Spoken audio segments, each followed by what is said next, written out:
jingle, hopefully. Everything's so slow.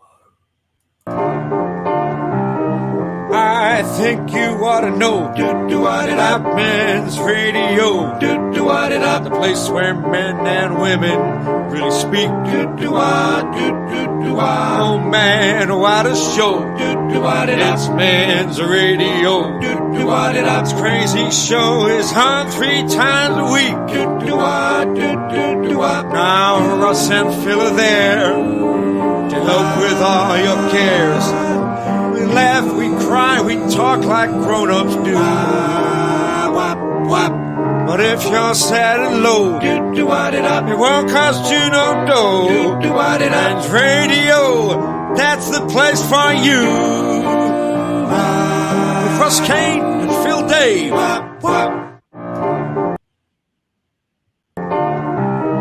I think you ought to know. Shut up! About men's radio. Ray, shut up! Ray, mate, shut up! What Ray, was that? For Christ's sake, shut up, mate! God, Oh dear! Rage The gremlins are out in force already. You press every sodding button, nothing bloody works. Oh man, they're loving it. They are loving it. They are loving it. Francie Warner, Oh, dear. she's so groovy. And by the way, Hello. Fran already had a phone call. God damn. Barry J. Allen, Flash. Maybe that was an in-joke. Hi. Now, Robert Van Buren is not well. He's in Kingston Hospital. I don't know what's the matter with you, Robert, but I've sent you messages. I hope you're getting them. I've never met him, but he seems like a very nice guy. And I'm so sorry you're not well. So, Robert, we wish you better, whatever the heck's going on. And let's dash across to New York State. He's Don Brown. And from New York State, we go up to Manhattan. Elizabeth Green, morning to everybody. Morning, everybody there. It's so transatlantic here. It's scary. Aren't we marvelous, darling? Aren't we marvelous? Right, I'm going to get this out the way. If I can find you, chat for a second. I've got something to do. Okay. Chat amongst yourselves. I suppose actually one thing that I probably could there we be go. doing. Oh, There we I go. see. This is my final plug. Final plug, everybody. That's that right. There's the final plug of my show. If I got any throat left. So, German Street. Oh, yes. Box You Office, need if to you're have a listening. throat left if you're going to speak on Sunday. I've got two. Well, I got 2 shows on Sunday. 3 I o'clock, know. 6 o'clock. I think there's about 4 seats left across the 2 shows. That's it. Look at German that. Street Box Office. Amazing. Yeah. It's almost like people Who? like you. Well, they haven't seen the show yet. 0207 287 2875. I'll give you the number again. 0207 287 2875. Phone now. There's like four or maybe 5 seats left or something.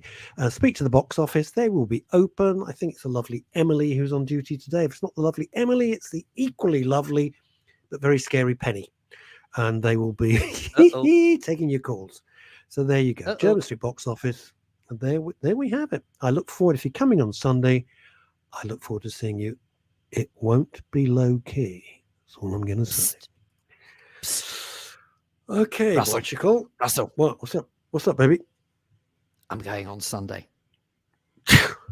God, I'm busy that day. Oh. I'd love to be there, but I'm just. Who are you coming with? Who are you coming with? Well, I'm coming with the folks. Oh, good Lord. I know. Right. It's a rare appearance, a rare public appearance. They don't like doing many public appearances these days, but they'll be there. No, they don't, because crazy name, crazy gal. Hello, Eve Phantom. Good Lord, it's Eve Phantom. Yes. It's Eve Phantom. We haven't seen her in months and months and months and months. Where have you been, Eve? We don't know. We don't know. Probably biting people's necks. Here we go. Graham Pack. Do you want to read this? I would love to. Graham Pack says, Okey-dokey. today I was meant to be in Eilat. Eilat, obviously in Israel, after a week's touring in Israel. On the plus side, I get to babysit tonight for my 2 cute granddaughters. So my daughter can go out for her 3rd wedding anniversary. Very nice. Oh, isn't that lovely? Interestingly, where was I supposed to be all last week? Oh, no, the week before. Where was I supposed to be? Eretz Yisrael. I was supposed to be out there. I was on my first break for 6 years. My first break, and I was just going out for like 4 or 5 days. Well, that went south, so that won't be happening. Now, this is very interesting because I don't feel particularly, Robert, I'm going to be honest with you, I don't feel particularly well myself. I've had an extremely rough night. Robert Van Buren could not believe how much fluid my bladder was holding. I so relate. It is a freaking nightmare. You're a young man, Phil Dave. Doesn't affect you. Trust me. That is Prostate, not completely nightmare. true, but yes. Nightmare. Absolute nightmare. However, Absolutely look, living can we? nonsense. I'd like to sort of So get. I know that totally everyone's a bit depressed at the that. moment, and everyone's a bit down. So I wonder whether or not there was scope just to possibly cheer Yes, we are. ourselves up just a little bit, just a little bit. How are we going to do And that, then baby? then we How are get we gonna on do to that? serious. Whenever we can get on Holy to serious God, stuff Robert. after that. Because Robert, can you? oh my, Hang on, just a sec. Robert, can you tell me? Were you feeling? It's a serious question because this is men's radio, and no, Phil and I normally just liven it up a little bit. But prostate problems for men are enormously important. You were holding in your bladder, Jesus Christ, 3.2 liters of wee-wee, right? Okay, I'm presuming you feel better. Presumably they used a catheter or something. How did you know you were so unwell? Not a stupid question. What were your symptoms so we can all look out for it? Let's try and make some sense of this, yeah? Right, okie dokie, Phil, over to you. Thank you. Well, on a slightly lighter note, I saw this on social media this morning, and I thought it rather amused me. And then I'll get on to what I saw on social. What I actually saw in person. Forget social media. I put it on social media, but let's see what I saw. I just sort of happened to stumble across this morning, and it dawned on me. It dawned on me that there are still people who refuse to believe Britain is full. Thank you. That's very good. That's very, very good. And one day, yet again, you're going to show me how I can put pictures up on this show because I try and I kind of screw it up. Very interesting. In I other like that news, picture. though, look. Yeah, no, in other news, though, there was actually something a little more serious, which I know, Russell, you have seen already on social media this morning.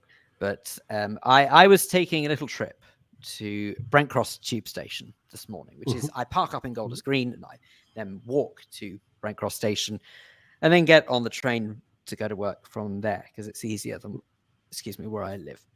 Anyway, on the way to said station, as I'm walking through Golders Green, what did I stumble across? Scrawled upon some innocent person's wall, but this. Yes, welcome to 1930s Germany, reenacted in 2023 in Golders Green. Of course. For those who are listening, just to explain what we're looking at here, it is a picture of a boundary, someone's wall to their garden. It is a brick wall that's been concreted over and painted white. And on that white concrete, some delightful individual has daubed no less than 3 giant stars of David in blue paint. Isn't that lovely? So there you go. Welcome to the 1930s all over again. It is. And, never again means never again. I just want to say something, and I'm just going to put it out there. And it is very controversial, and these are my views. They are not the views of my business partners. They're not the views of Phil Dave. They're not the views of men's radio station or women's radio. They are just my views. If the mayor in London, I know you're listening all over the world to this, but if the mayor in London and the police do not step up, there is going to be a civil war in this town. I firmly believe it. I firmly believe it. There will be a civil war that we haven't seen in years, not since the black shirts were marching in the East End and got the crap kicked out of them. Because this is what's going to happen. Enough is enough. Look, I think everyone's going to be, if you think everyone's going to be, well, what have we got? Nothing. No. What I was going to say was, I think what we got on our side is that I think people who are of the mindset to be anti-Semitic underestimate how still hung up, angry, riled, and full of fire those of us who are Jewish in this day and age are over what was allowed to happen in Germany back in the time of World War II. So the difference is, whereas you see all of this footage of Jews being rounded up and almost going quietly, just sort of almost like bowing graciously and agreeing to go wherever they were sent. If anyone really thinks that Jews are going to go quietly in this day and age, they are in for a very nasty shock. So don't get me wrong. I don't look forward to the idea of being embroiled in such a war, but God knows I will do it. If it means standing up for my community, if it means standing up for my life, if it means standing up for enjoying For your mum and continuing to dad. enjoy the For your freedom. mum and dad.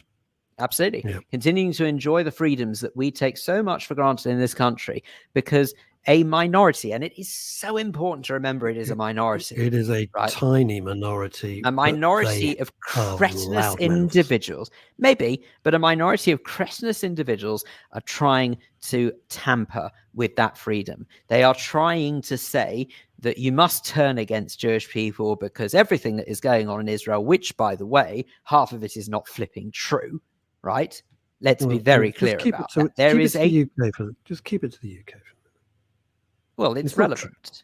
Well, it's relevant. You're never gonna convince stupid people. So no. I'm not interested in convincing stupid people. I'm interested in convincing people who may, at a glance, have a look at propaganda and fall for it. Okay, it's really, really important that you remember, above everything else, Jewish people in this country have got no control what goes over in Israel any more than Muslim people have control what goes over in Gaza. Think of it like that, if you will. Okay, that's really the fundamental truth of it. Is Muslims in this country have no say over what Hamas do in Gaza. Jewish people in this country have no say what goes over in Israel. So that's the first thing straight away. Get right out of the way.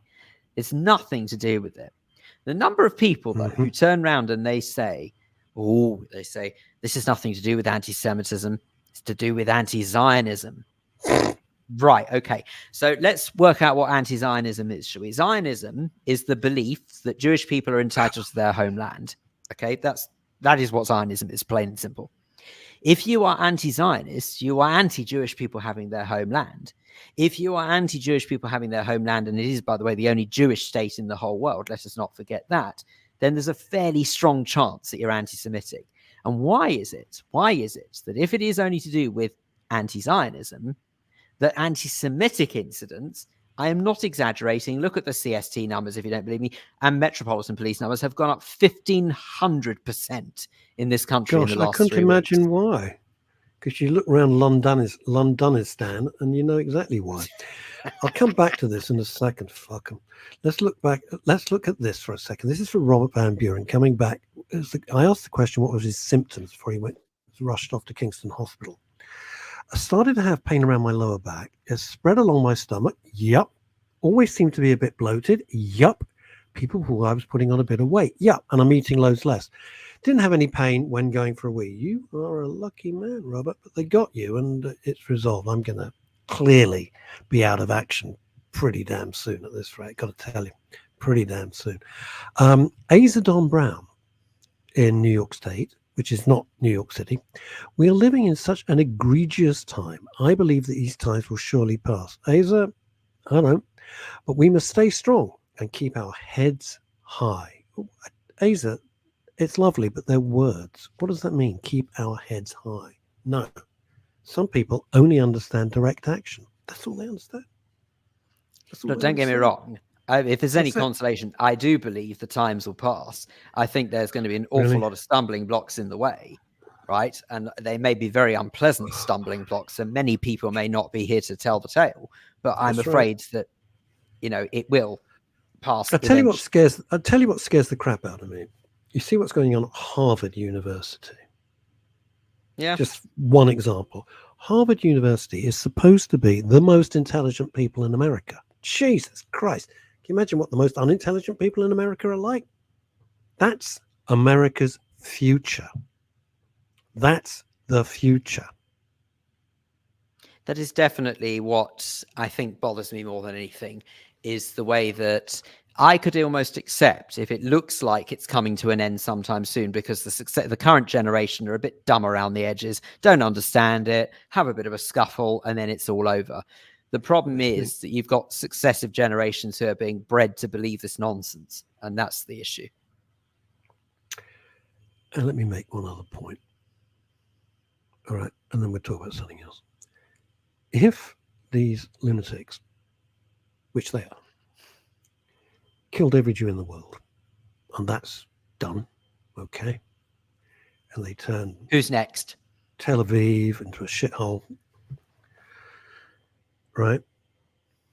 You're next. You're next. Protestant, Roman Catholic, Hindu, Sikh, black, doesn't matter. You're next. We're just the first wave. Then they come first on the checklist is the way to look at it. Guaranteed. It's terribly simple. It's a checklist. I'm afraid that anyone who doesn't comply and fall in line with their outrageous and outdated thinking, I'm afraid that you're an infidel and you are ultimately a problem to them who must be dealt with. And if you're under any disillusion of what dealt with means, by the way, they want to eradicate us. Just to be clear. So they could kill every Jew on the planet. It would make no difference to them. Do you think they're going to stop? No. Won't stop. It's very simple. This is good versus evil, whichever way you look at it. What does Asa say? Paul Claridge, Asa, the problem is of course it is. Asa, the problem is that we've been through times like this time and time again. These times pass and things will get better until it happens again. We never learn from it. Well, if you don't learn from history, you're doomed to repeat it.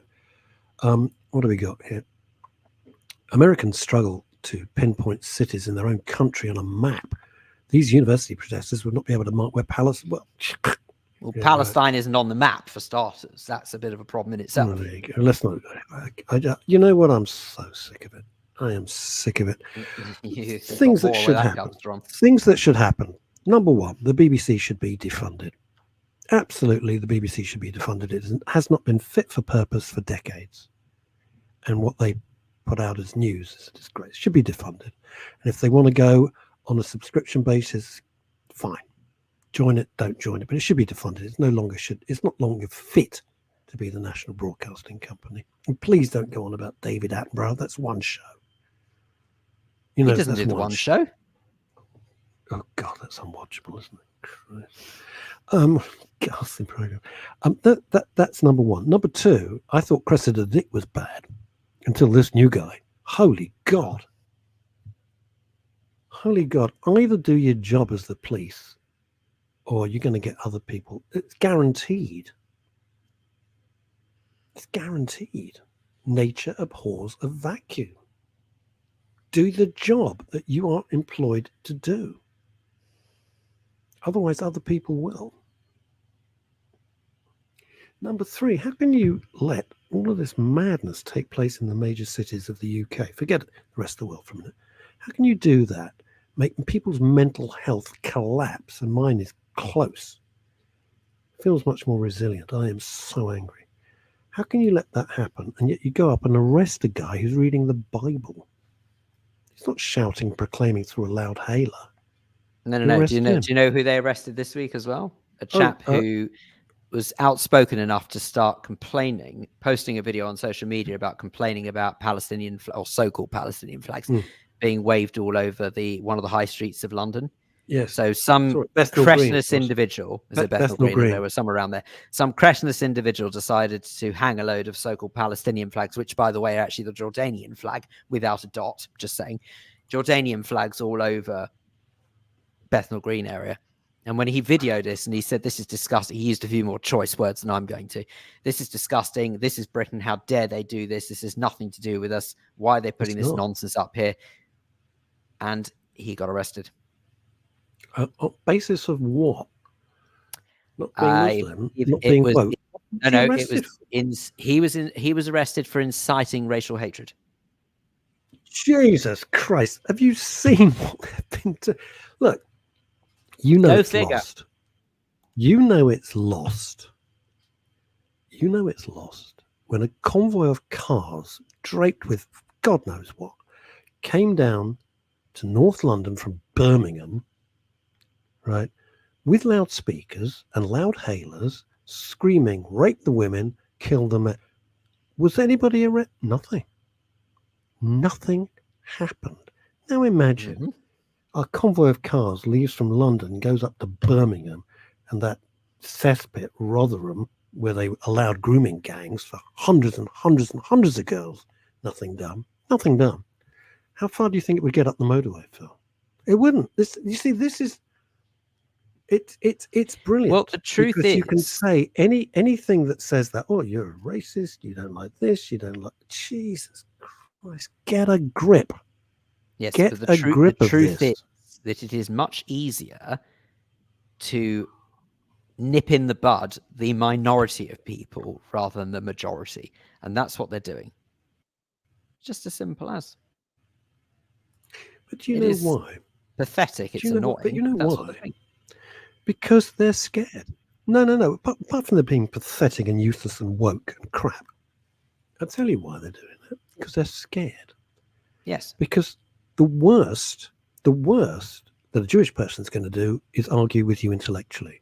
The worst that these nutcases are going to do, and I use the word as co-founder of a mental health radio station, is chop your head off, or stab you in the street, or blow up your trains, or blow up You an see- Ariana Grande concert. That's what they're scared of. That's where you're at. The truth And is, therefore, you can only you've sleepwalked you can into only this and fight got fire with yourselves to fire. blame. I know, but you can only fight fire with fire. So it's all well and good for the Home Secretary to say we're going to give the police more powers to deal with these people. I'm afraid the only way they understand is extermination. Forgive me, but it's true. That's what they want. That's all they understand. They want a. My dad fought in the RAF in World War II, along with his brothers, along with my uncles. And the sacrifice for World War I and World War II was gigantic. Now, this is not a political statement. I despair of all politicians from every side of the house. All right, let me be clear. So if you think, oh, you're a Tory. No, I'm not. I'm really not. For Keir Starmer, Sir Keir Starmer, to take off his poppy, to not offend a tiny minority, what a absolute disgrace. What a disgrace.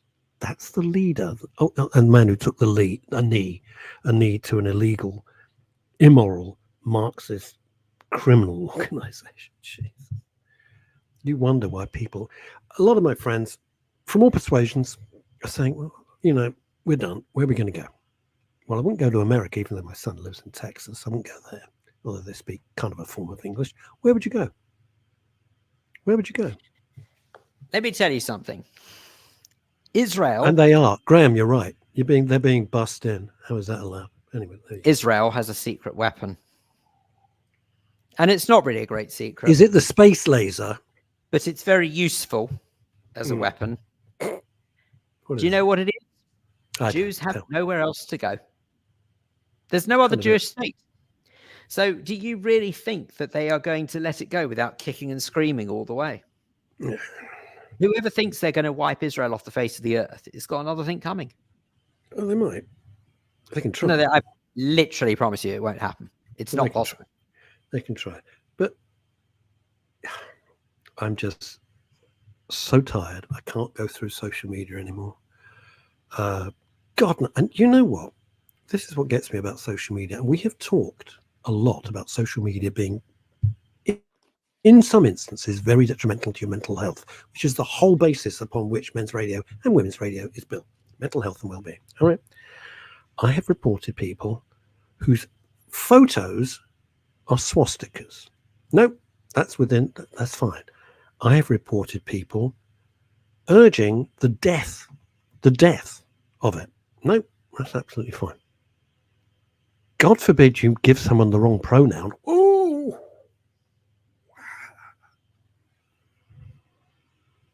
do you know how people? It is pathetic. You know the countries that don't have any of this shit? China, because they would never allow it. Poland, because they didn't allow it. Japan, because they didn't allow it. Hungary, because they didn't allow it. No, I don't want to be a Chinese communist. All of these things. And by the way, Turkey, go do one. Go do one. And take your damn holiday adverts off the TV. Take your holiday adverts off the TV. It's unbelievable. Sleepwalked into this absolute nightmare. And yeah, if you think Phil and I are angry and upset, Yeah, that's right. Here's a little interesting fact, folks. And I know we're not our normal life, but you've got to reflect the world in which we live. I can't do, just laughing and joking all the time when the world's going to hell in a handcart. Here's an interesting fact. On Facebook, I've just got under 5,000 friends. LinkedIn, I got about 7,000 contacts. Twitter, I got about 4,000 followers. All this nonsense, right? How many of these friends, contacts, etc., have reached out and said, "Must you okay?" 4. And I can tell you who they are. 4 people. And I'm sure in 1930s Berlin, when everyone was sitting in their elegant, lovely suits, drinking lovely coffee and hot chocolate and delicious food, sitting in a beautiful, perhaps Viennese cafe or a beautiful cafe in Berlin, they were thinking, it'll pass. It's okay. What's the worst? And you saw what the worst was, because it wasn't nipped in the bud. It wasn't nipped in the bud. And it's so convenient. Whether you like them or whether you don't like them, whether you think they're heroes or whether you think they're horrendous lunatics, one thing's so convenient. If anybody says, at least look at the situation, they're labeled a fascist, or they're labeled an Islamophobic maniac, or they're labeled a little Englander, or they're labeled this, that, and the other. It's a brilliant get out of jail free card. That's the truth of the matter. Whether you like Farage or you can't stand for it, it doesn't matter. The point is, open your eyes to what's happening. At least be intelligent enough to take a look. That's all. That's all.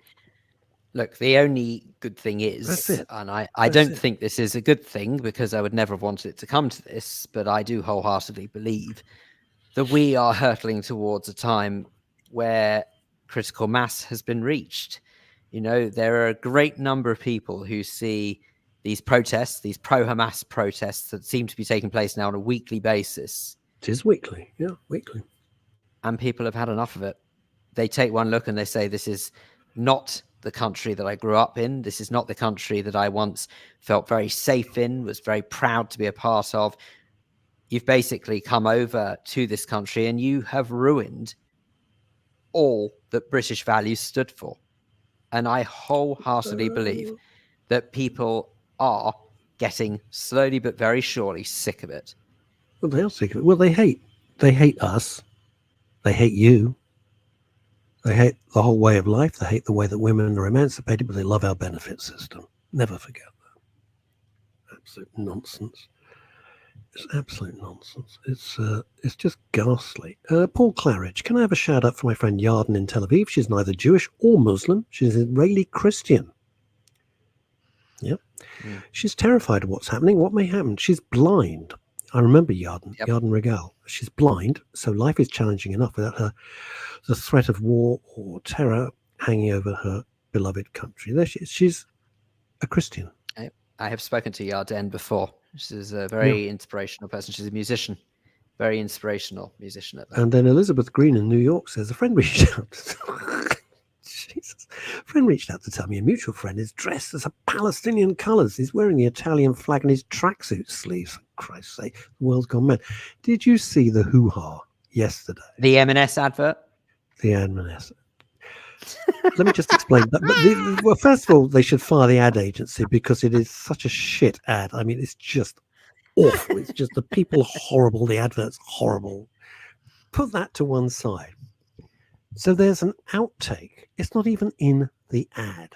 It's an outtake. Oh, I didn't get that. I didn't know it was an outtake. No, I think it's actually an outtake from the ad. I didn't know and that. The woman in the ad, who, has got a resting bitch face, she throws the Christmas cards or paper hats, it doesn't matter what, into an open fire. Paper hats, yeah. Paper hats. Throws them in. They've dropped the advert. Why? Why? The advert hasn't even been aired yet. Why did Marks and Spencer drop the advert? You won't believe it. Because she's dropping paper hats. Phil, why? Can we just double check? Sorry, what are the two most colours associated with Christmas? Green And red for the holly, and That's green the for one. the Christmas trees. There you go. Yep. This advert has been dropped. Why? Because apparently the red and green hats could be misconstrued as throwing the so-called Palestinian flag into the fireplace. So if you want to go your shopping, No go joke. to Lidl. Go to Lidl. my view is very simple. And I'm leaving Chantal. I'm leaving her off screen because there's no reason why Chantal needs to be dragged into this. She's here to do something else, and I wouldn't ever compromise one of my dearest friends. Ever, never do that. What do you do with me every week? But Phil, we have a tacit understanding, right? Oh. Here's the thing: the only way all these people boycott this, boycott that. The only thing they understand, not the great unwashed on the streets screaming and shouting, for a Gillette razor blade. Not that lot. No. Hit the people where it hurts. Their bottom line. So if you think Marks and Spencer's was crap, don't go to M&S. There's a million other fabulous stores. Go to Aldi, go to Lidl, go to anybody who's got some balls. Tell M&S to get lost. Lush Cosmetics. They want to boycott stuff? Fine. Just don't go to their stores. Look what happened on a completely different tangent with Bud Light. One of the biggest commercial disasters in living memory. Now they're so trying to scrabble back from using that character, Dylan. I'm not even going to say her name. I'm not going to say its name. That they've just poured, I think, 10 million or 100 million Bud Light into Anheuser-Busch into mixed martial arts. Because all they understand is money. All they understand is their profits being eroded away by people saying, screw you.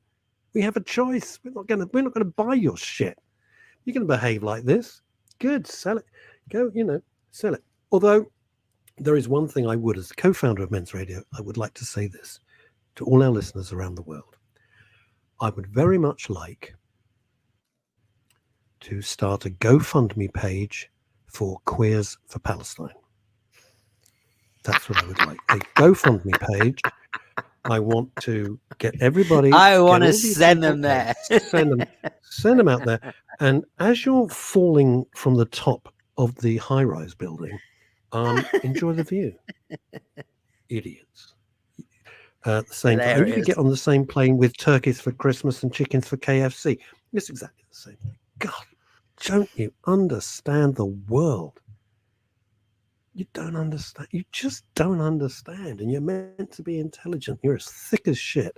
That's all there is. Speaking of lovely things, speaking of jolly. I just seriously wondered where you were going with that. Speaking of light and lovely and elegant and charming and intelligent and low-key and modest and the greatest hostess in London, ladies and gentlemen, look no further than Chantal regards OBE. Good morning. How are you both? You out of all of that. Oh, we're just Jim Dandy. We're just great. Just slightly grumpy around the edges. Just slightly. Just terrific. We're just marvelous.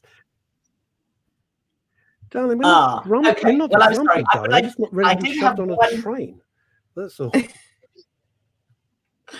I did have one small thing to say about M&S. Go on.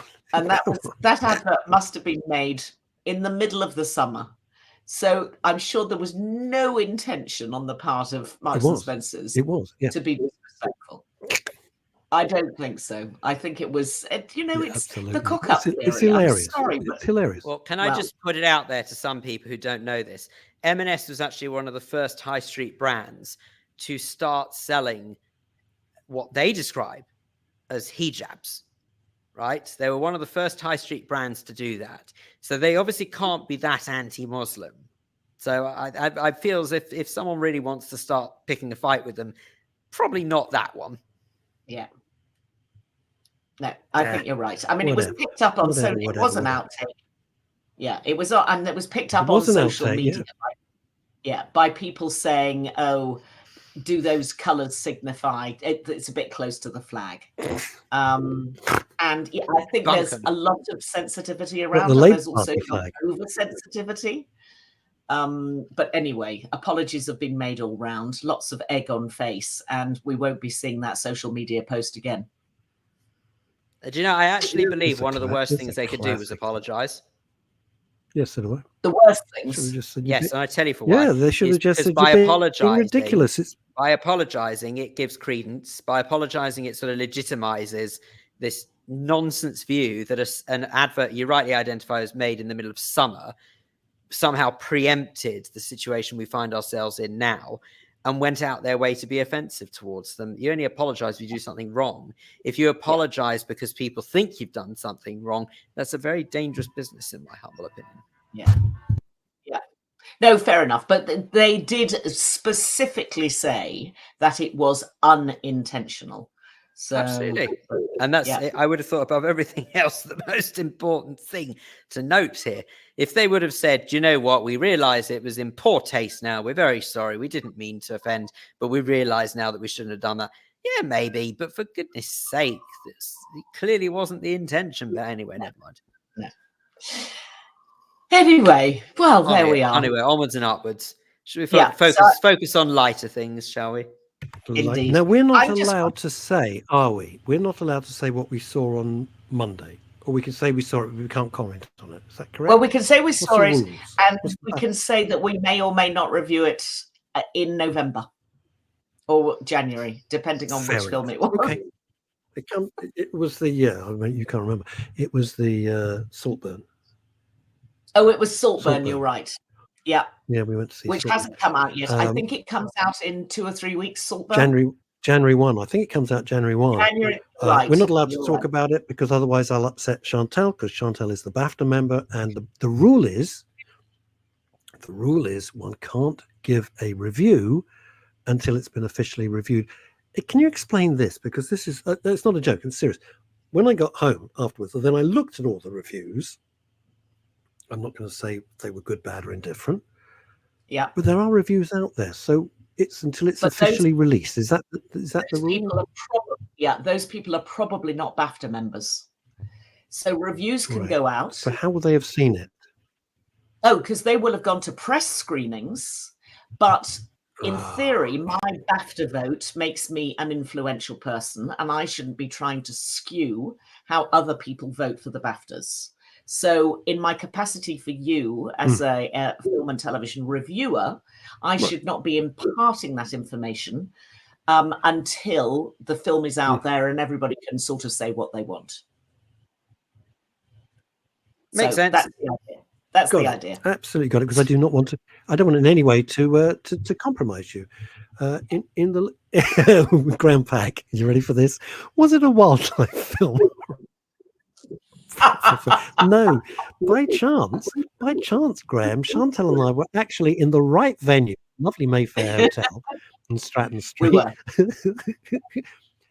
Hey, I've got to tell you something very, very weird. I've got to lighten things up because otherwise I'm going to jump out the window.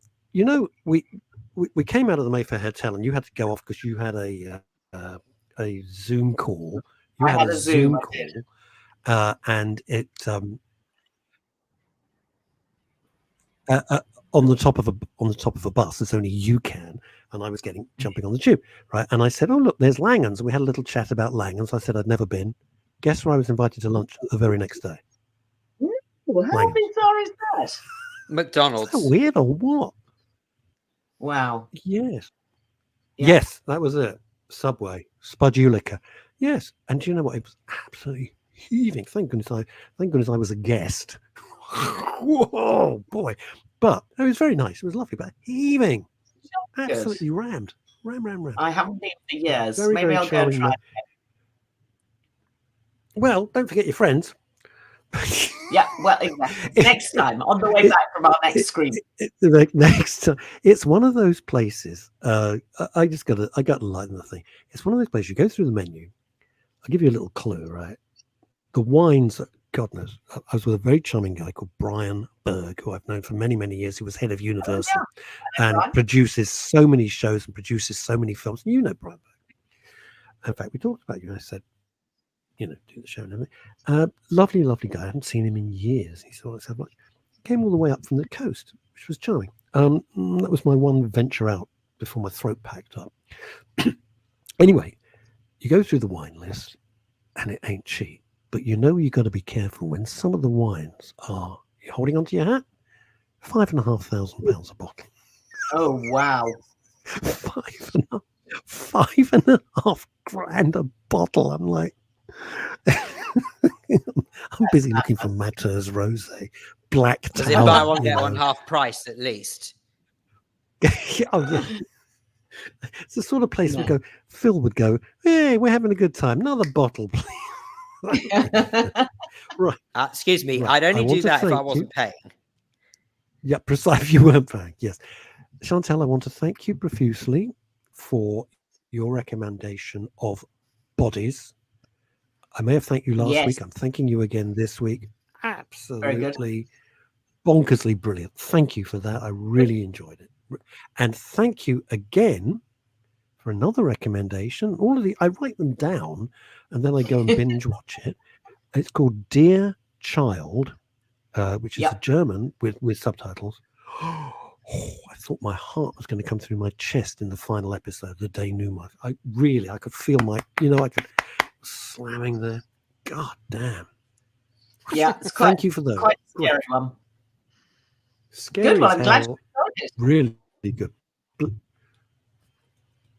Well, I didn't have to look far to find a new Scandi Noir thing for you today. Now, I know you've had a bit of a pop at the BBC. I'm not going to defend the BBC other than to say they have very good programs on if you know where to find them. So if you can bring yourself to turn on BBC television over the weekend and you want to curl up in front of the telly with a good Scandi Noir thriller, there's two series of something called DNA, which I've only just got round to watching.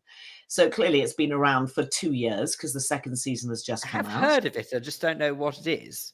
No, it's good. It's a Danish Scandi Noir sort of thriller, police thriller, but it's slightly more complicated and slightly more interesting than some of them. They tend to be, as a genre, Scandi Noir stuff tends to be pretty good. And I don't often come and watch. Sorry to interrupt, but when something is too complicated, don't you find that it almost ruins the enjoyment?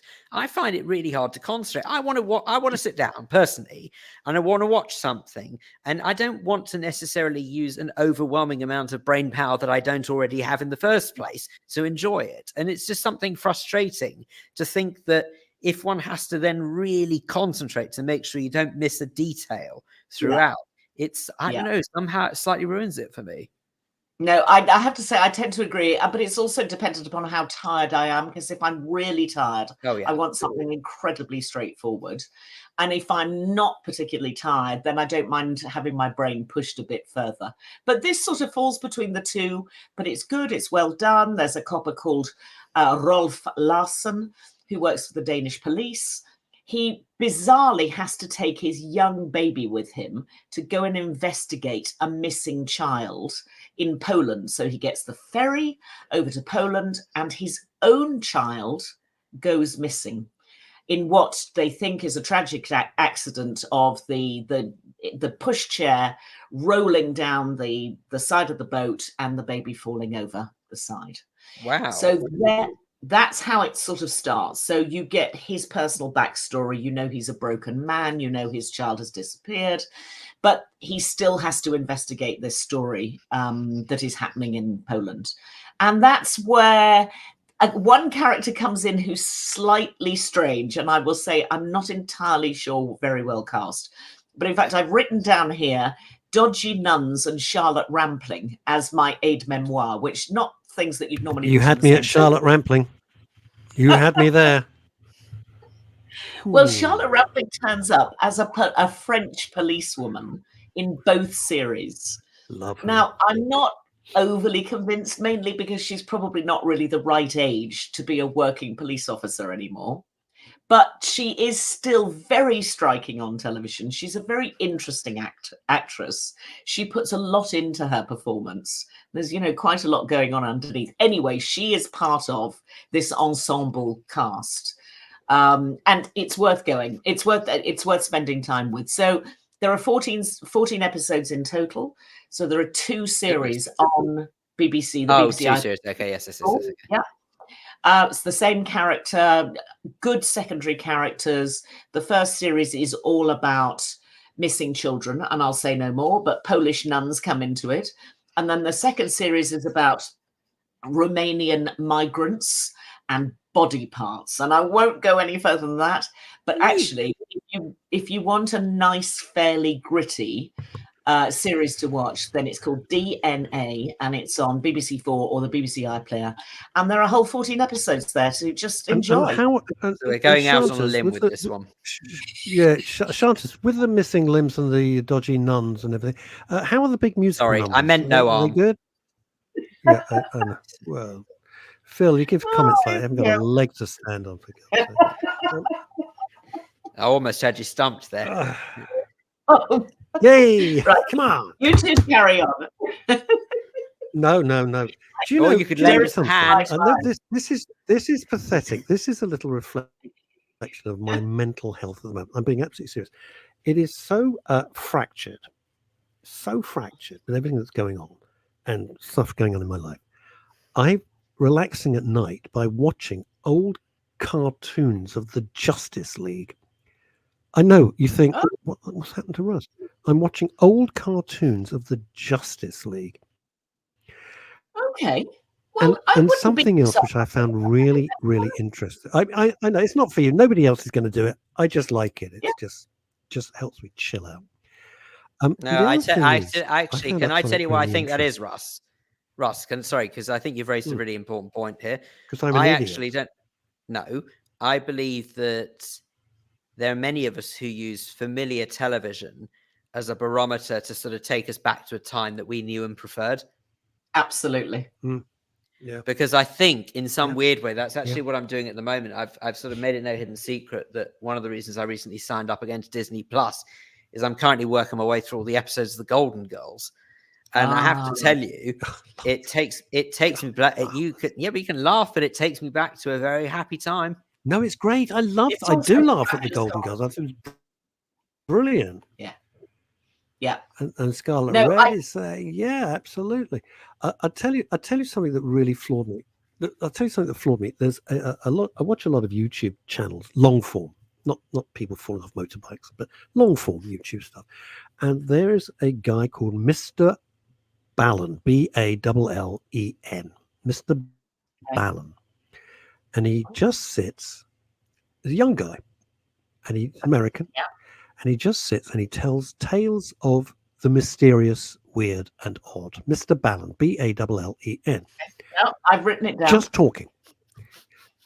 And I find him, and I've followed him for a couple of years now, and I find it very, very interesting. And by chance, and I'm thinking, this is my naivety, and this is why it's so hard to get things off the ground.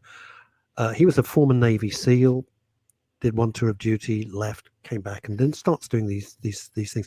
I'm thinking to myself, he's done rather well. There's a bloke doing this in his kitchen. And I saw a long form interview with him.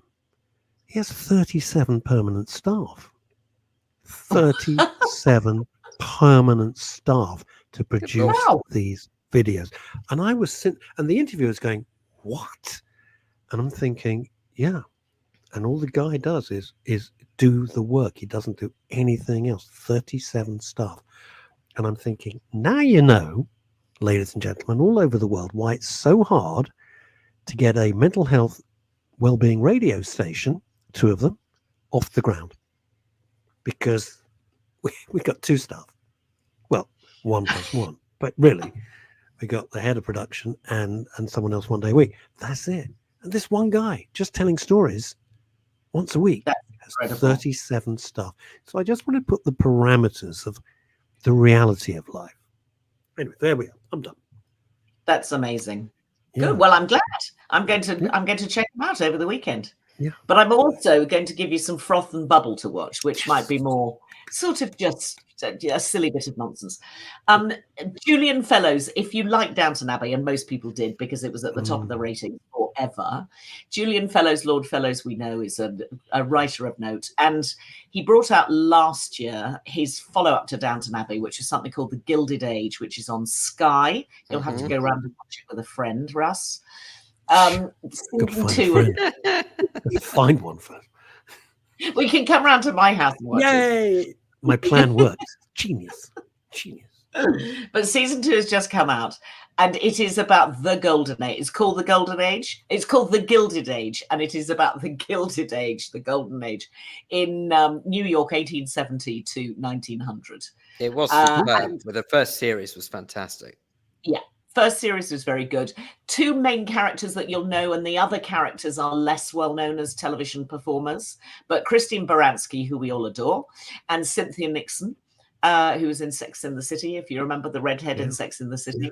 They play a pair of rather sort of old-fashioned prissy sisters.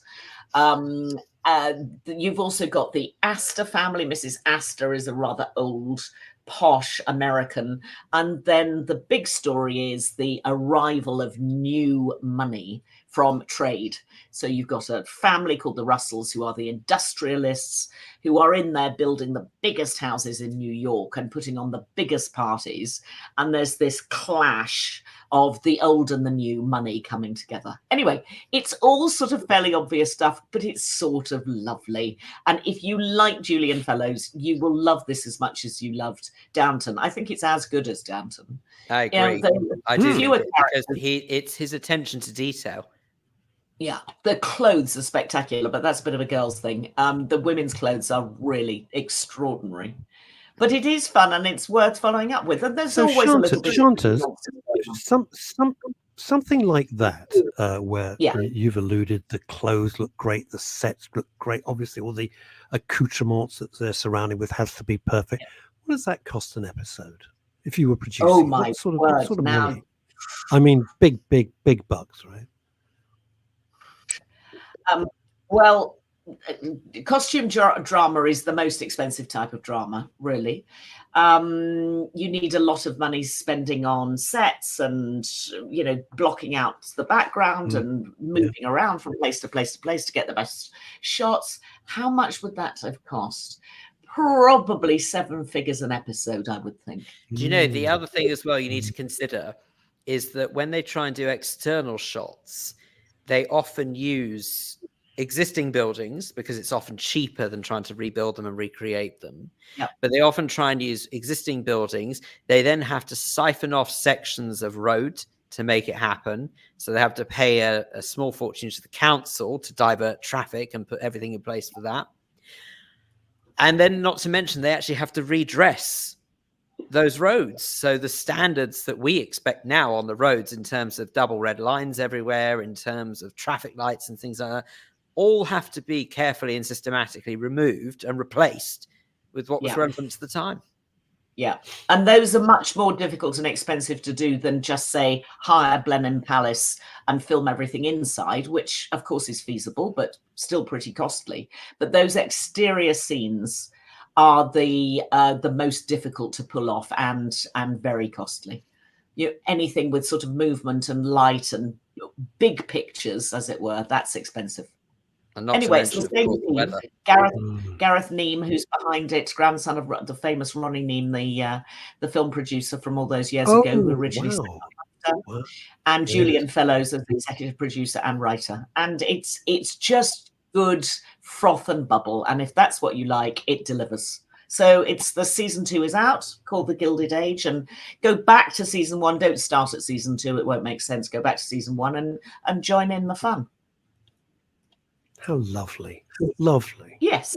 And come round to my house and watch it. Yay! Will there be crisps? I'll find a bag of crisps. Twiglets? You're lost without Twiglets. Love Twiglets. They're very comforting. What else have you seen? Twiglets. So just to wind you up even further about the BBC, one of the things that the BBC are really good are fly-on-the-wall documentaries. Clearly, true life crime is a massive genre. It just gets bigger and bigger and bigger. Every channel is now churning out true life crime documentaries by the bucket load. But the BBC and in fact Channel 4 as well tend to do them incredibly well. They spend a really long time on their stories, and they just let them run until the logical conclusion. And the BBC this week have brought out 2 series. One is called The Detectives, taking down an OCG. Did you watch Line of Duty? OCG, keep it on the down low. An OCG, organised crime group. Very good, an organised crime group. So the first series is this one about taking down an OCG. I thought it was obsessive compulsive disorder.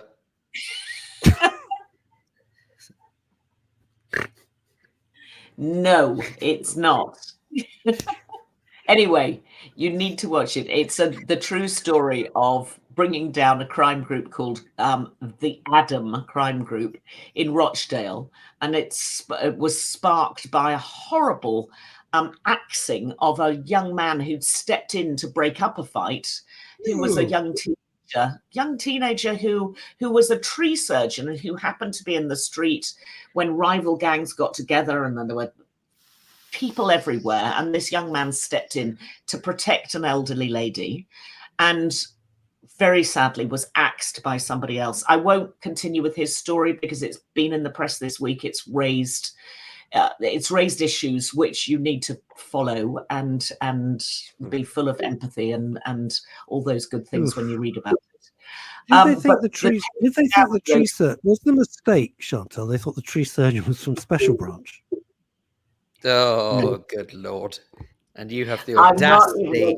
I have the audacity to have a go at me. I will just go there. What were they doing with an axe, for God's sake? Yeah. Well, the young man, and there's a whole thing about mental health, which is revealed in the final episode, which you need to follow through with. But it's played out over 3 episodes. It's incredibly detailed. The coppers come across incredibly well, most particularly this guy called Martin Suter, who's been trying to bring down this crime group for 10 years. And, they've been getting 11-year-olds to sell heroin on the street. These are really, really, really nasty people. And all I can say is that right from the opening frame, you want to see retribution. You want to see these people taken in by the police. And it is an incredibly satisfying 3-episode watch, 3 1 hours that came out this week. It was Monday, Tuesday, Wednesday. So they're on, and so that is the real line of. What's it called? It's called The Detectives Taking Down an OCG. But it is the real. It's the real Line of Duty. It's sort of extraordinary. And the other series, it's season 4 of something called The Met, which is about, as it says, the Metropolitan Police. I think there are something like 45,000 Metropolitan Police doing their best to keep us safe in London at the moment. But again, this is a series that follows one story from beginning to end in each 1 hour. And it really does tell you that there is some awful stuff going out there. And I'm more pleased than not to have the bobbies still on the street in London. So that's the 4th series of that, but again, it's very well done, very well. So those are BBC. I saw the adverts I saw the adverts. Yeah, let's go. Carry on. Sorry, I'll shut up. So the other thing, Amelia Fox. I think. Do you like? We might have to do it quite fast paced because we're rapidly running out of time. But just to let you know, Signora Volpe is Amelia Fox. She, from Silent Witness, she has re-emerged in this 3-parter that has just gone to UK TV Drama. So it's on the UK TV player. And she arrives in Italy to uncover murder and mayhem and all sorts of wrongdoings as a former MI5 spy who's having a bit of a career change. But it's good. I've watched the first episode. They're 90 minutes. If you want something deeply silly, but you just want to leave your mind in the kitchen and wander into a living room and just watch something which looks great, it's complete bunkum. It's called Heart of Stone with Gal Gadot and various other people. It's a big 2.5-hour movie that's complete pants, but it does the pants. It does the pants brilliantly well. Excellent. So you're sitting there going, "This is absolute tosh." But it's good tosh and it looks great. Lovely. That's called. Speaking of which, that seems like the perfect summary to say thank you very much indeed, Chantal. Yep. Bye, guys. Have a happy you. weekend. Bless you as We'll try. ever. Have a lovely weekend. Stay safe. We won't even take you off. We will stay. We will keep you on. Phil, thank you Why very not, much. Cindy? Please stay safe. Stay safe, do my everybody. best. If you're coming to see the show on Sunday, I look forward to seeing you then. And if I may just say one thing just to finish on, Monday. if you see something that's not right, if you see any activity or behavior that is not normal, for heaven's sakes, just report it. Stand up to evil. It's the only way we're ever going to defeat it. Have a good weekend. Thank you so much indeed. Bye, everybody. Cheers.